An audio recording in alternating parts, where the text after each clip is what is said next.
বিসমিল্লাহির রহমানির রাহিম। আসসালামু আলাইকুম রহমতুল্লাহি বারাকাতু। আমি বাংলাদেশ মানব সর্বজনীন পেনশন বাস্তবায়ন আন্দোলন কাফেলার পক্ষ থেকে সমস্ত নাগরিকদের প্রতি জানাচ্ছি আমার অন্তরের অন্তরাজ থেকে আন্তরিকভাবে ভালোবাসা ও দোয়া ও সবার দীর্ঘায়ু এবং সুস্থতা কামনা করছি। সেই সাথে স্বাধীনতা যুদ্ধে অংশগ্রহণকারী সমস্ত বীর মুক্তিযোদ্ধা ও ৩০ লক্ষ শহীদের রুহের মাগফিরাত কামনা করছি, অবিনম্র শ্রদ্ধা নিবেদন জানাচ্ছি। সেই সাথে ইতিপূর্বেই সর্বস্তরের জনগণের আন্দোলন বাংলাদেশ নাগরিক সর্বজনীন বেতন ভাতা বাস্তবায়ন কাফেলার আন্দোলন, সর্বস্তরের সমন্বয়ক ছাত্রছাত্রীদের আন্দোলন ও সর্বস্তরের জনতা মিলে এক দফা বাস্তবায়নের অসহযোগিক আন্দোলনে যাহারা শাহাদাত বরণ করেছেন তাদের রুহের মাগফিরাত কামনা করছি, অবিনম্র শ্রদ্ধা নিবেদন করছি এবং গুরুতর আহত অবস্থায় এ আন্দোলনের যে সকল জনতা হাসপাতালে চিকিৎসারত আছে তাদের সুস্থতা ও দীর্ঘায়ু কামনা করছি। সেই সাথে ইতিপূর্বেই সদ্য পদত্যাগকৃত প্রধানমন্ত্রী ন্যাক্কারজনক ইতিহাস বিরল নির্মম মানব হত্যাকারী ফ্যাসিবাদ সরকার যে সমস্ত মানব সন্তান নির্মমভাবে হত্যা করেছে সেই সমস্ত শাহাদত বরণকারী শহীদি আত্মার মাগফিরাত কামনা করছি।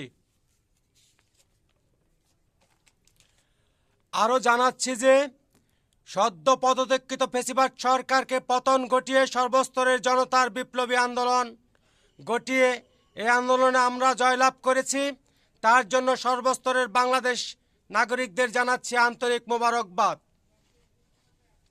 আরও জানাচ্ছি যে আমাদের সমস্ত নাগরিকের আন্দোলন শুধু ফ্যাসিবাদ সরকারের পতন ঘটিয়ে শেষ হয়ে যায়নি। সেই ফ্যাসিবাদ সরকার দীর্ঘদিন বাংলাদেশের নাগরিকের পরাধীন রেখে রাষ্ট্রীয় সংবিধান মোতাবেক জনগণের বেতন ভাতা রেশন বাস্তবায়ন করে নাই। তার পতন হয়েছে ঠিকই, কিন্তু আমাদের বাংলার মানুষের রাষ্ট্রীয়ভাবে এখনও বেতন ভাতা রেশন সাংবিধানিক বিধি মোতাবেক নাগরিকের যে অধিকার তা এখনও বাস্তবায়ন হয়ে যায়নি। আমার বিশ্বাস যে আমরা সর্বস্তরের জনগণ মিলে বাংলাদেশ মানব সর্বজনীন বেতন ভাতা বাস্তবায়ন আন্দোলন কাফেলায় আসন সফল করি। তারই লক্ষ্যে বাংলাদেশ সরকারের দায়িত্ব নিয়োজিত বর্তমানে দেশের জরুরি পরিস্থিতিতে যাহারা কর্তব্যরত অবস্থায় সরকার কর্মকর্তা কর্মচারীবৃন্দ আছেন তাদের দৃষ্টি আকর্ষণ কামনা করছি এবং আমাদের শেরপুর জেলার কৃতি সন্তান আমার অত্যন্ত শ্রদ্ধাভাজন প্রিয় স্যার জেনারেল ওয়াকরুজ্জামান স্যার প্রধান বাংলাদেশ সেনাবাহিনী আপনার সুদৃষ্টি কামনা করছি।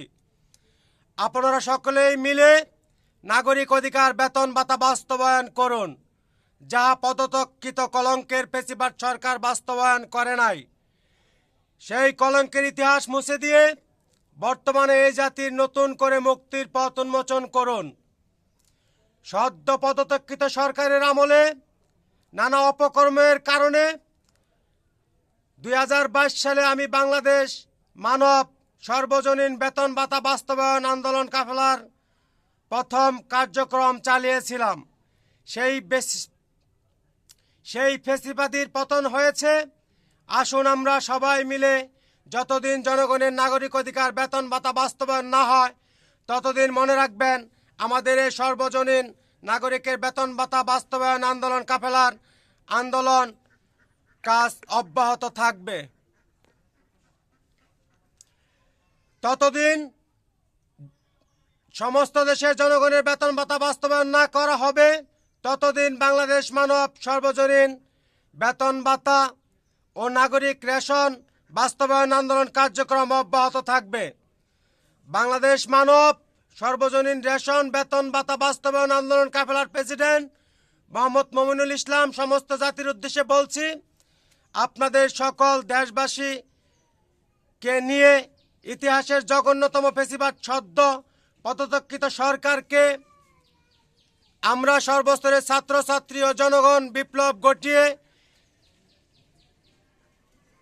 সে ফেসিবাদী সরকারের বিরুদ্ধে আনন্দ মিছিল ও সর্বজনীন বেতন ভাতা বাস্তবায়ন আন্দোলন কাফেলার পক্ষে সমস্ত নাগরিকের রেশন বেতন ভাতার দাবিতে সমস্ত নাগরিকদের অচিরেই উক্ত কর্মসূচি পালন করব। উক্ত কর্মসূচি পালন করার জন্য বাংলাদেশের সমস্ত নাগরিককে আহ্বান জানাচ্ছি। বাংলাদেশের প্রত্যেক জেলায়, থানায়, মহল্লায় উক্ত আনন্দ মিছিল ও বেতন ভাতা বাস্তবায়ন আন্দোলনের শান্তিপূর্ণ র্যালি আপনারা সফল ও বাস্তবায়ন করে তুলবেন। আমি অচিরেই কবে তা বাস্তবায়ন করব তা পরবর্তী আপনাদের জানিয়ে দিব। সমস্ত বাংলাদেশের মানুষের ভাগ্য পরিবর্তন করার জন্য সব সময় প্রস্তুত থাকবেন। একটি কথা সকলে মনে রাখবেন, রাষ্ট্রের সংবিধানে লেখা আছে পাতায় পাতা বাস্তবায়ন করতে হবে নাগরিকের বেতন ভাতা। আমি উক্ত কর্মসূচির সময় দিন অচিরেই ঘোষণা করব। আবারও সবার প্রতি আমার সালাম ও দোয়া। সবাই ভালো থাকবেন। আসসালামু আলাইকুম ও রহমতুল্লাহি ওয়া বারাকাতু ও নিজের প্রতি খেয়াল রাখবেন। মোহাম্মদ মমিনুল ইসলাম, প্রেসিডেন্ট, সর্বজনীন বেতন ভাতা বাস্তবায়ন আন্দোলন কাফেলা, বাংলাদেশ।